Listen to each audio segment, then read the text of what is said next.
Apologies, my video got cut off, so this will be part two. Right, I was trying to raise the camera angle and accidentally stopped the recording. So this is part two of Jinn possession.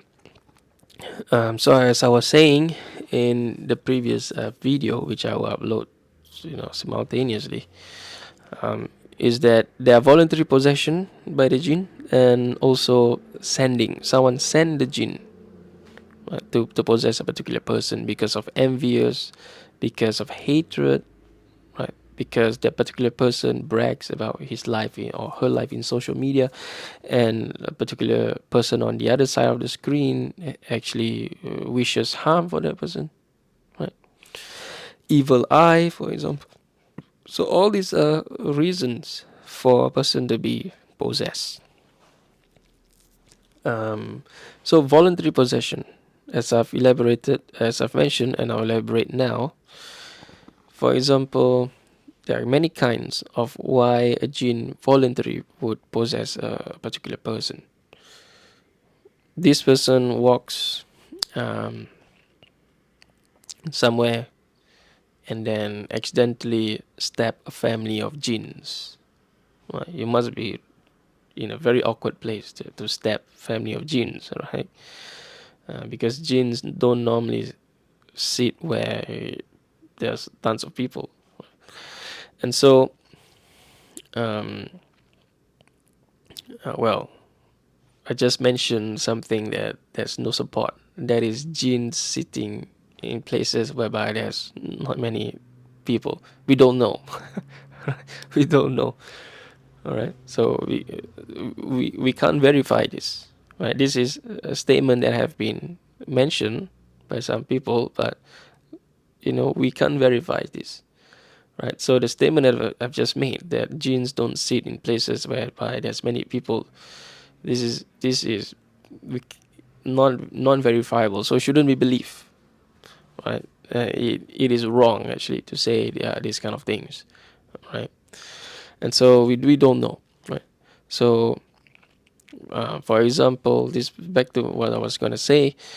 This person was walking somewhere and then accidentally trampled upon a family of jinns, and then this person injured a particular jinn, and so they want to take revenge, right? And so they actually possess this person, right? Another most common thing is that urinating on the jinn, right? And so one of the practices that is common, and this is taught by the older generation, practiced by the older generation as well, and that is through the sayings of, for example, if people want to urinate next to a tree or at a tree, for example, they will say, "Oh, anyone who stays at this tree, please allow me to do my business." Right, somewhere along the lines, right? Yeah. And this is actually this is actually blatant falsehood, right? To utter a statement like that is unacceptable. It is blatant falsehood. Right? And also we have other kinds of statements that whenever you enter a house, an empty house, for example, you utter, "Oh, spirit of the house, allow me to be here." So all these kinds that you find are basically wrong. Right? This is almost blatant kufr. It might seem like a very innocent statement to say, but the implications, the meaning underlying it, and the intention is actually blatant, even is completely unacceptable. Now, I'm not going to give any religious ruling. I'm not qualified to do so, right? But this is basically just blatant falsehood, right? Allah subhanahu wa ta'ala, through the Prophet Muhammad sallallahu alaihi wasallam, has taught us how to enter empty houses, how to um, make dua, right? And that is through seeking Allah's help, seeking Allah's permission, right? And so instead of saying all these that have been taught by the Prophet ﷺ, we say something completely different that, is actually us having conversation with the jinn or trying to interact with the jinn. This is completely falsehood, right? Because the Quran is very clear. Human beings should not have any dealings with the jinn, right? And so to try and strike a conversation to talk to the jinn, even though the jinn won't reply you back, right? This is actually dangerous, right? And so we shouldn't say, "Oh, spirit of the tree, oh, owner of the tree, anyone living in the tree," right? How, right? Allow me to urinate here. All these are blatant falsehood. We shouldn't say all this, right? So instead, we should make dua, right?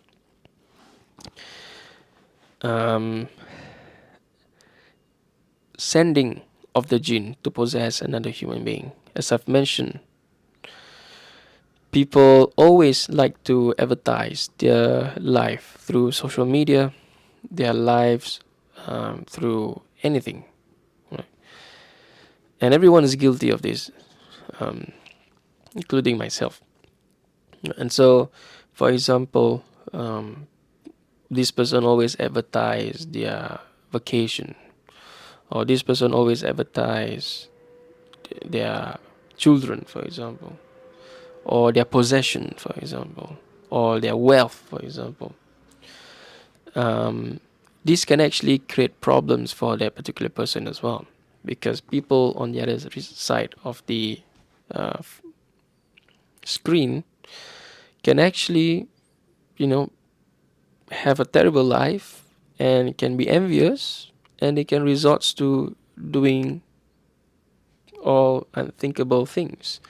One of them is through sending them jinns, right, through the help of another particular person, or they might even, right, send the jinn themselves, if and so we should be more cautious of what we actually engage in when it comes to our activities on the social media platform, right? Now, for someone that have been possessed by the jinn and it's been confirmed and there's no medical history, it's been cleared medically, there's nothing wrong with this person, and so this person have two options, right? Three options actually, and that is to go to a person, an imam, the first option. Second option is to go to a false imam, right? I'll not use the word. There's a lingo, there's a slang in my area that if I were to use this word, it doesn't sound nice. And the third option is to actually recite the Quran on himself or herself. And the third option is the best option, right? It is best for you to do ruqyah on yourself, than to actually go to an imam to actually recite on you. And if you are not able to recite the Quran, then learn to recite the Quran. Learn to recite the Quran, because it is better for you to recite the Quran on yourself, because the Quran is a shifa, it is a cure. Right? But first of all, you must believe. Even if you go to an imam, the best imam in the world, the best araki in the world, the best person to do ruqyah in the world, but if you don't believe that the world of the unseen exists, right? Meaning, if you claim yourself to be a Muslim but you don't believe in all this, there's something wrong, right? And so we should actually change our insight first, our spirituality. We should believe, because this is part of the tenet of faith as being a Muslim. Surah Al-Baqarah is clear. Right? Those who believe in the unseen, those who establish Salah, these are the ones that are successful. The first 5 verses. And so if you don't even believe that the world of the jinn exists, you don't even believe, right? So there's a lot of people that actually claim to be Muslim but don't believe, in all these kind of things, right? And so there's something wrong there from a faith perspective. From a theological perspective, there's something wrong there, right? Um, there's something wrong with the akida, right? The confirmation, right? The rooting of the faith, the firm beliefs is not there. That person will find it difficult to be cured from jinn possession, right? And so this person needs to believe first that there's such thing, that jinns are able to possess a human being, that it is part of Islam for it is part of a person's faith as a Muslim to believe in the world of the unseen, to believe that all these creatures of Allah subhanahu wa ta'ala exist and are living presently. And so if this first step has not been rectified, you can recite the Quran on that particular person hundreds and hundreds of hours, but less likely that the person will be cured, right? Because you need to believe first in the world of the unseen, the ghaib. And as I've mentioned, the best ruqyah is actually to recite on yourself, recite your afkar, keep salah, maintain your salah. The most important thing is your salah after the shahadatain. And so if you have not even been practicing your salah, then you should start practicing your salah. Right? Start practicing your salah whereby if you don't pray, if you miss a prayer, if you don't pray on time, you will always feel uneasy, right? And that is your iman. Your iman has increased. Now, iman fluctuates from time to time, right? And so we should always work on our iman, right? But throughout our lives, our iman cannot always be constantly high. Right? There will be low points, right? And it's what we do when our iman is low that actually affects us, right? And so once we start generating a routine, you find that when your iman fluctuates, it won't fluctuate way too much, right? That you completely don't make salah, right? It will still be there, right? The sweetness of salah will always still be there, but it could be sometimes you're lazy, you do not pray on time, you want to play or your PlayStation more, giving examples. um, but it is always important to rectify your iman, right? To rectify the issues, to always go to the root cause of the problems and eliminate that, right? And that will actually reduce your tendency to be possessed by the jinn, because you are under the protection of Allah subhanahu wa ta'ala and nothing can inflict pain on you, right? If Allah subhanahu wa ta'ala wants to bless somebody, who is there to take away the blessings?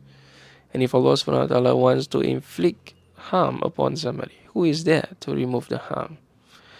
Right? So we should call upon Allah subhanahu wa ta'ala to actually ask for assistance, right? Because Allah subhanahu wa ta'ala is the best of protectors. And so these are the kinds of possession. And the remedy is ruqyah. The best remedy, the best ruqyah is to recite the Quran upon yourself. Right? Now, fake healers, right? I'll use the word fake healers, fake spiritual healers. What they do is actually they also use the jinn. They use the jinn. Some people say, hold on, I go to this person, this fake healer, now I'm cured, right? And so why are you saying that I shouldn't go to this fake healer? What happens is that this person uses the jinn, will actually interact and say that and call upon the jinn that has been possessing this person. Most likely this is not the case. There's another scenario. And this jinn actually leaves the body of this particular person, right? but another jinn would occupy the position, and mostly from the fake healer, because there's money involved here. And so, which is why after a while you'll find symptoms coming back. Right? It could be that this person cure you, quote unquote cure you, by telling the jinn, hey, okay, leave this person alone for 1 month. And then after a month, he will possess him again and he will come back and see me again. And so, constant treatment, right? Whenever you have to go through constant treatment for years and years and years, chances are there's something wrong here. Right? It's much better to recite afkar on yourself, because if you can't tell between a fake healer and a real healer, spiritual healer, right, why bother? Just learn to recite the Quran and recite on yourself, or get your parents to recite for you, or anyone that you can trust to recite for you, right? Or obviously there are practices. For example, if you're a woman, you go to a healer, and this healer asks you for weird things, right? The picture of your mom, your mother's middle name, so on and so forth. Right? All these are signs that for what? Why do you need all these things? Right? But all these things are actually necessary for the fake healer, right? Because they want to go against the teachings of the Quran. Obviously, the woman belongs to the father of that woman, right? Um, and for what is the reason for asking the mother's middle name or a photo of anyone, right? Or an item of clothing or possession that is close to the person that has been possessed. There's no need for all this. These are all falsehood. And so, if you go to a person and that person requests all these kind of things from you, then chances are not chances are, 100%, you've gone to a fake healer, right? And so you should do what's necessary to protect yourself, right? Um, Best is don't go there anymore, right? Now, if you go to someone, if you're a woman, you go to someone, and that imam or that ustad, for example, started touching you, this is also a fake healer, right? Because it is impermissible for a man to touch a woman that is not, within uh, family or what's permissible. Okay, and so it is impermissible, and whatever that imam recites on you will have no effect, because that imam have actually broken the haram and halal, right? Any kinds of physical contact, even the slightest bit, chances are, right, um, not chances are, it is a red flag, completely red flag. You shouldn't go there, right? Because there are imams, or when I say imams, I mean person who recites on person being possessed. There are spiritual healer that uses the Quran, uses the Quran completely, the Quran, but engages in practices that are falsehood, right? And so there's no point continuing. Best option still is to recite on yourself, or go to someone that actually recites the Quran, and that's it. Like, there's no touching involved. There's nothing else involved. Just the Quran, right? And so these are the kinds of option that a lot of people go to. But the best option is to recite the Quran on yourself and observe the necessary Islamic practices: salah, zakah, fasting, right, charity. All these will actually ensure that we are being protected by Allah subhanahu wa ta'ala. Now, when it comes to the fake healer, they will give you some amulets. Okay, they will give you some ta'weez, for example. They will give you some paper, some envelopes that they wrap, and then they ask you to put under your pillow or to put at home. All these are falsehood. All these are falsehood. There's actually nothing significant. If you open the ta'weez, it's just basically just numbers, right? The numbers correspond to something, right, which I do not need to get into. But all these actually, the ways in which the jinn requires of the fake healer in order for the jinn to actually assist the fake healer. So in another words, the jinn is actually making a fool of the fake healer, right? Because the jinn can basically do things without requiring the fake healer write all these numbers in the paper. For what? Right? To make a fool of this fake healer. Right? And this fake healer will need to lie down in their own feces to defile the Quran. Right? One of the tricks of the fake healer is that they will actually give you what's supposed to be a Quran. Right? And you see at first glance that this is actually a Quran.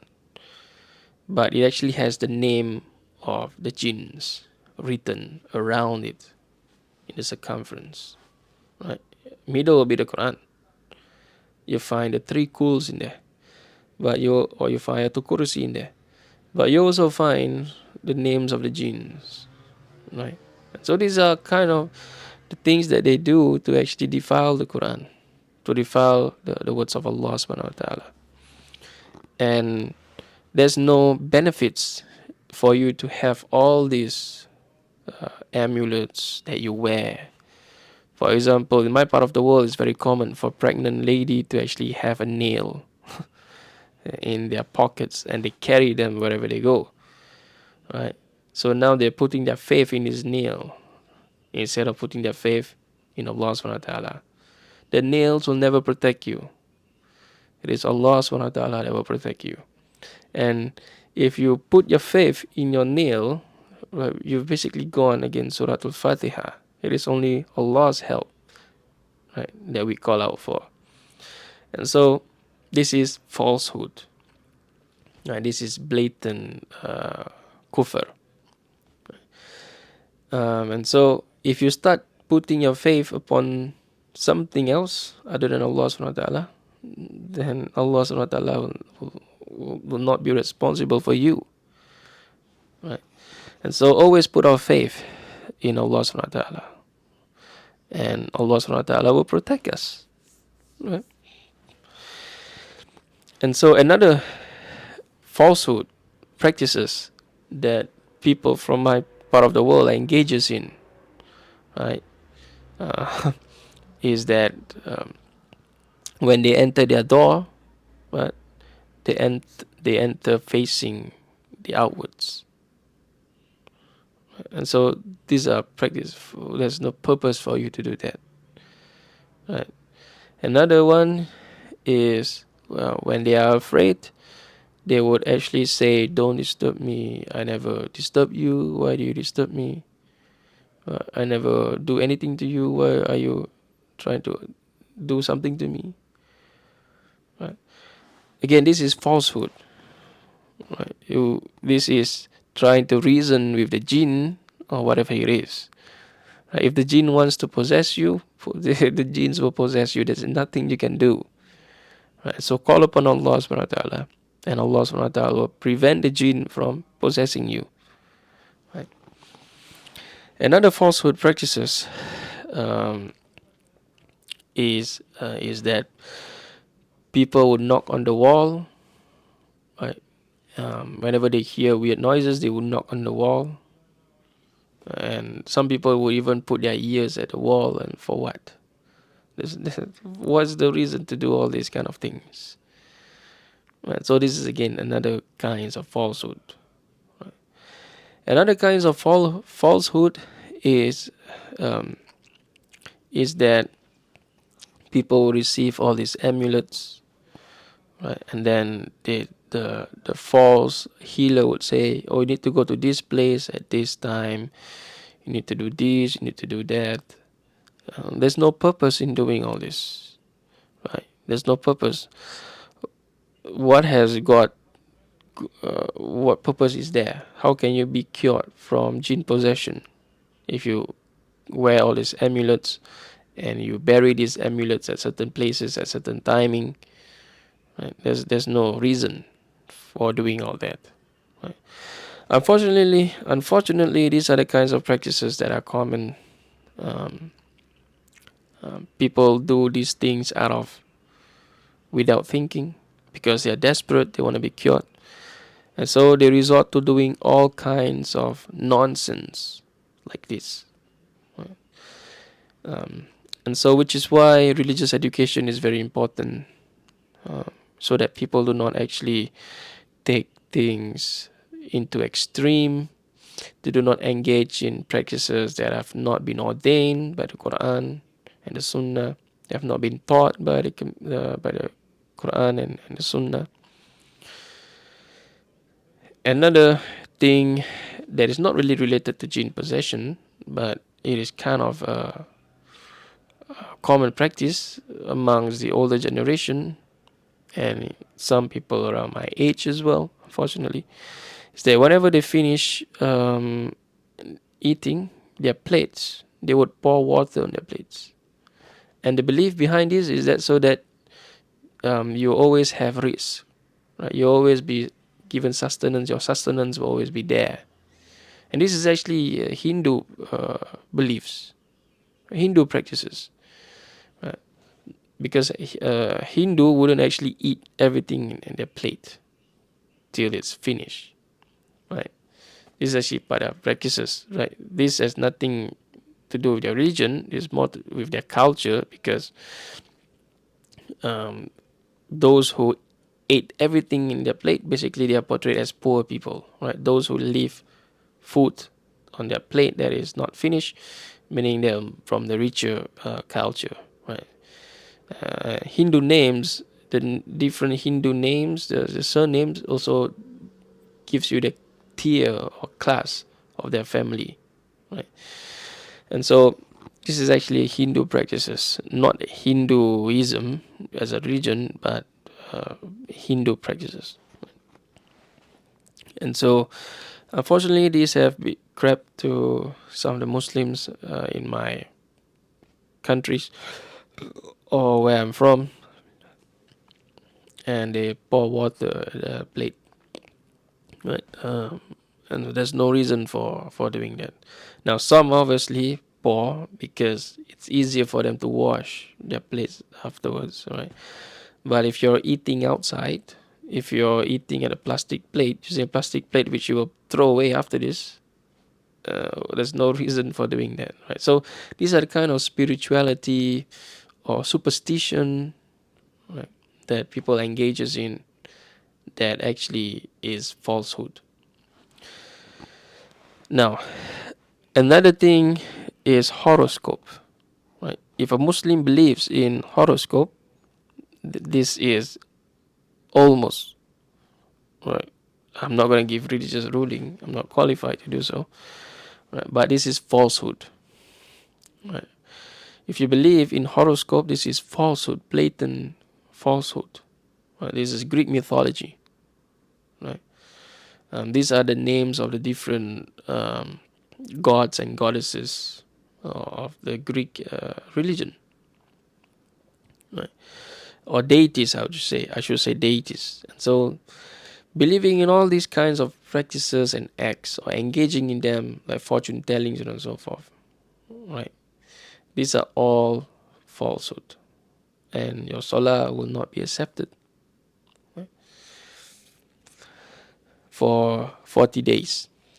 And so, fortune telling, engaging in horoscope, all these kinds of falsehood is actually dangerous. It is borderline between Muslim and non-Muslim.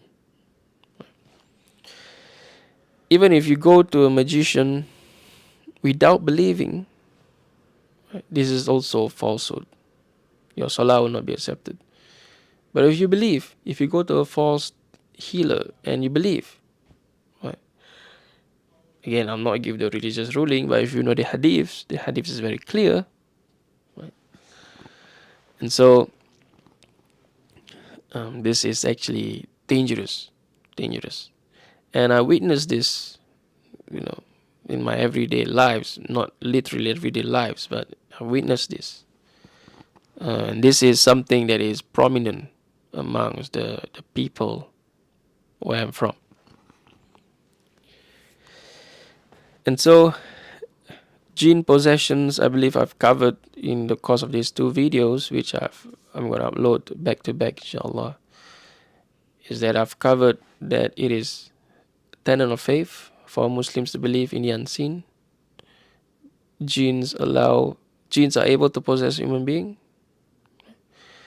and human beings should not have anything to do with the jinn.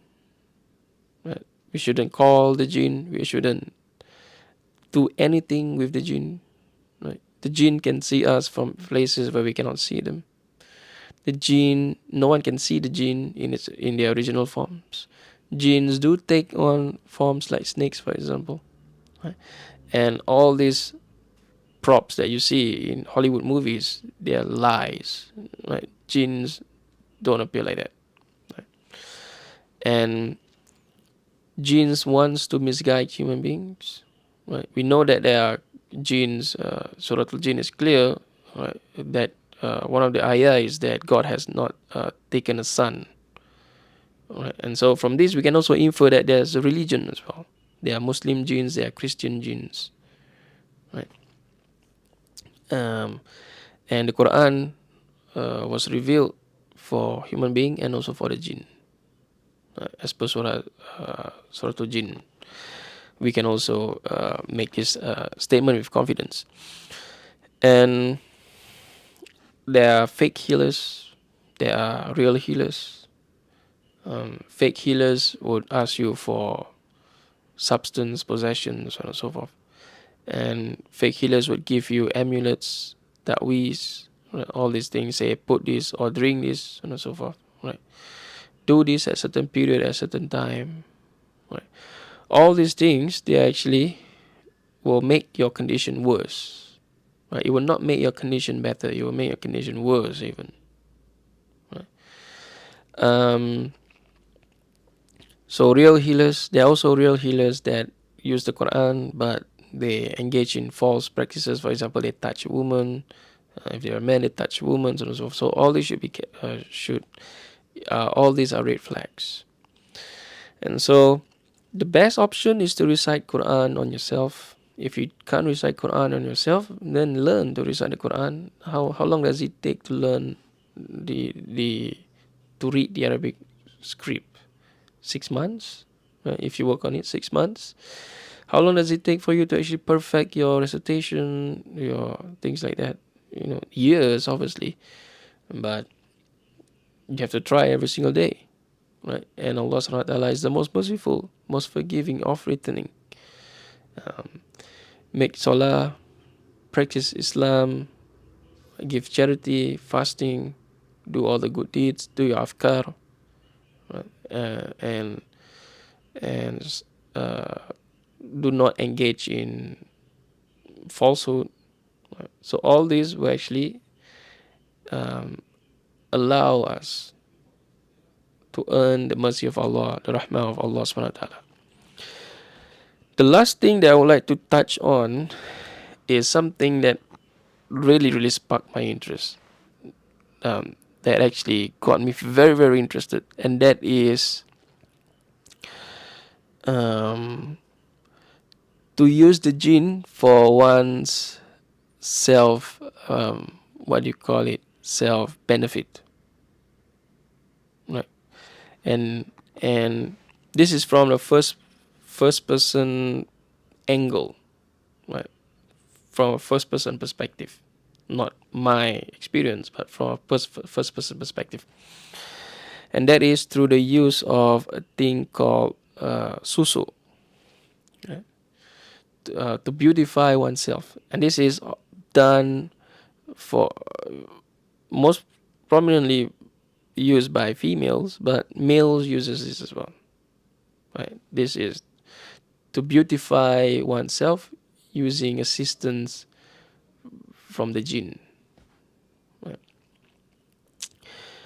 Um, and also someone who practices all these kind of things, and people actually go to them, and they would do all these kind of things that will harm another person.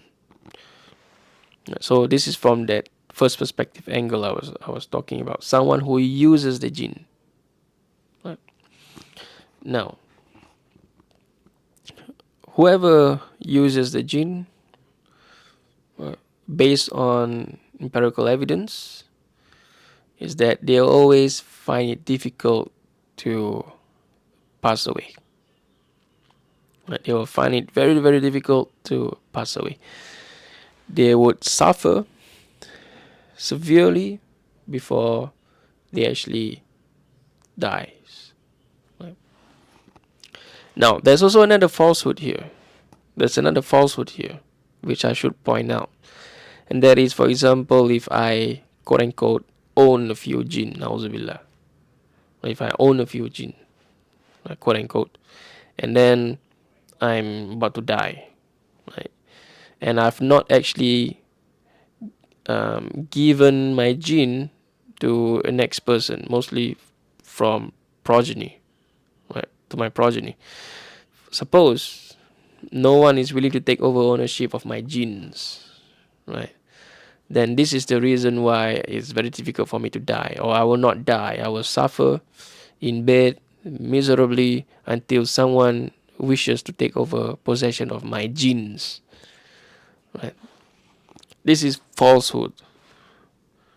Right? You can't transfer ownership of your gene because, first of all, you don't own genes. Genes own you.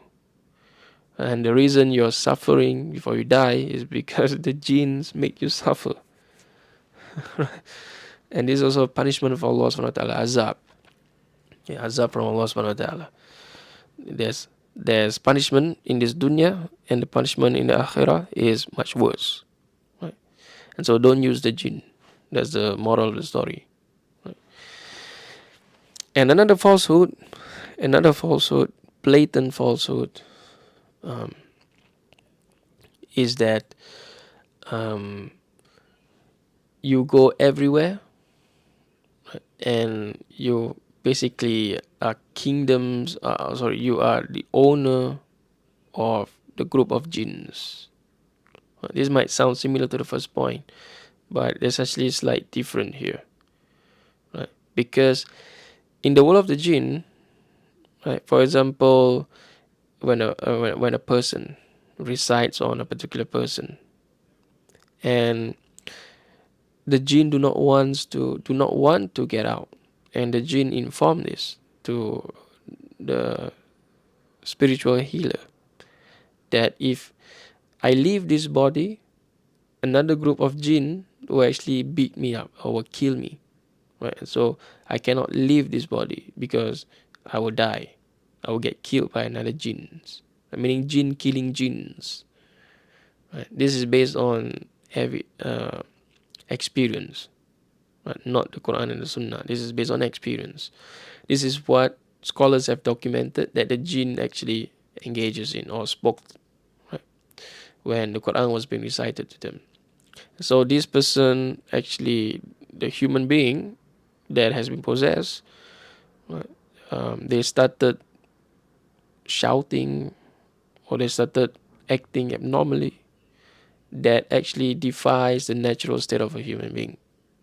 For example, a man who has a very bassy voice started speaking in a very high pitch, a woman's voice even, right? So all these are the genes acting upon them. Right? And so the jinns do have ownership of certain other jinns, right? And this fake healer claims that all these jinns report to him. This is falsehood. Falsehood, blatant falsehood. Jinns don't report to human beings, right? And human beings are not dominion over the kingdom of the jinns, right? Instead, in order for the fake healer or anyone using the jinn to continue being assisted by the jinn, is they have to consistently engage in defilement of themselves, degrading of themselves to the lowest of the lowest that a human being can possibly be.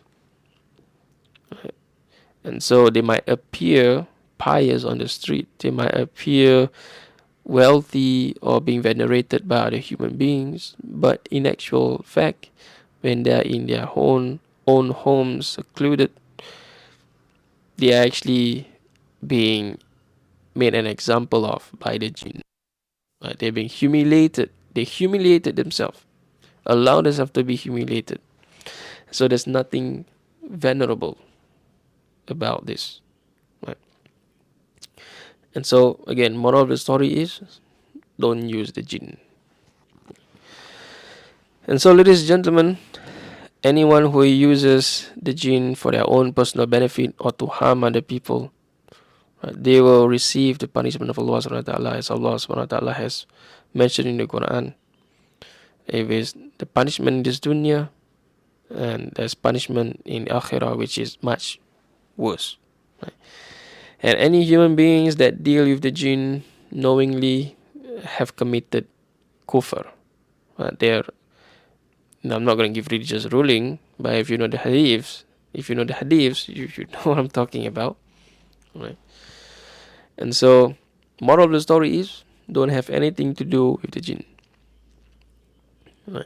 Protect ourselves through afkar and remedy ourselves through Quran and the Sunnah. We shouldn't remedy ourselves using superstition. We should not remedy ourselves using falsehood, certainly. There's no benefits to all this. For example, wearing amulets to be protected by the jinn, or carrying nails. If you're a woman, you're pregnant, you're carrying nails. Right? There's no benefit to all this. There's no benefit. It will not protect us. Our taqwa should only be towards Allah subhanahu wa ta'ala alone. Right? We shouldn't put our trust and faith in anything else but Allah subhanahu wa ta'ala. Because if we start putting our faith and trust, even 5% or 10% or 1%, 0.1% to any other than Allah subhanahu wa ta'ala, there will be problems. Right? Always put our taqwa, our beliefs, our trust in Allah subhanahu wa ta'ala alone. Right? And do not associate partners with Allah subhanahu wa ta'ala, because anyone who associate partners with Allah subhanahu wa ta'ala, again, I'll not make religious ruling. Right? The best cure is to actually recite the Quran on ourselves, do our afkar, the three kuls, right? And blow unto ourselves as per the hadith, and always remind ourselves of the Quran. Always keep the Quran. There's no point having 10, 20, 50 Qurans and we place them high up in our shelves, but if we don't read them, there's no point. Right? Memorize the Quran. Try to memorize the Quran. Memorize Juz Amma. Memorize, and read the Quran properly with tartil, and this will actually help us, and it will prevent us from engaging in all this falsehood, in trying to remedy ourselves, right?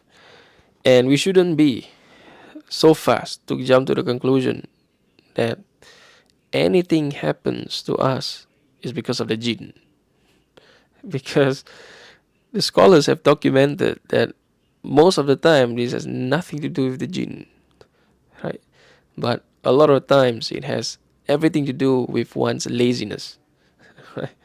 And so if we want to confirm that we have jinn possession, we should clear medically first. Doctors say that we don't have any issue, right? And then, you know, we go to the scholars. We go to imam, not just an ordinary imam, person that actually knows and are knowledgeable about this sort of stuff. The final thing before I end this video is that we shouldn't look for troubles, right?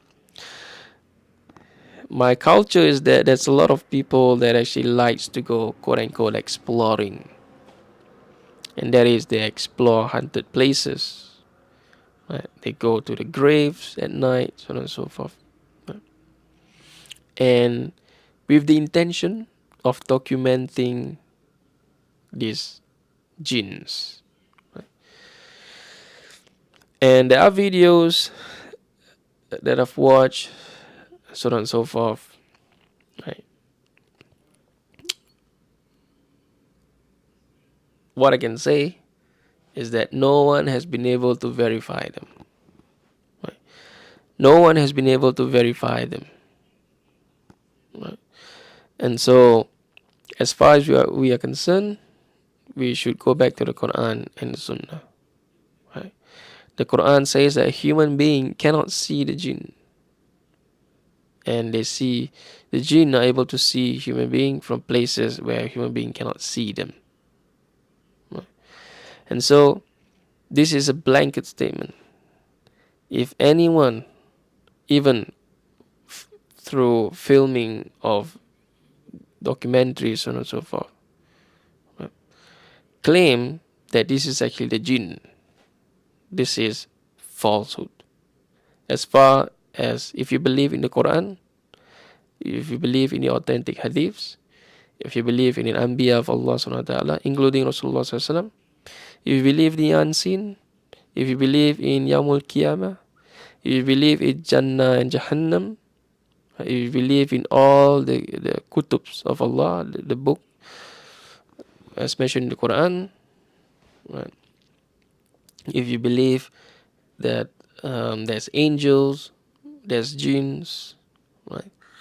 And obviously there's Allah subhanahu wa ta'ala, then you shouldn't believe that this is actually the jinn that's been shown here on, has been captured on video, right? Because that is actually ridiculous, right? And so, ladies and gentlemen, I'll see you guys in my next video. Hopefully, from time to time, I will make videos like this because it adds something new to the channel, inshallah.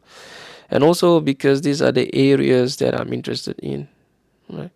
My next video will be about the Shia Sunni split, right? I'll not so much political. I'll not discuss the politics, but I would like to discuss the theology. Right? And so this is the next video of mine that I have planned. My name is Arfat. Assalamualaikum warahmatullahi wabarakatuh.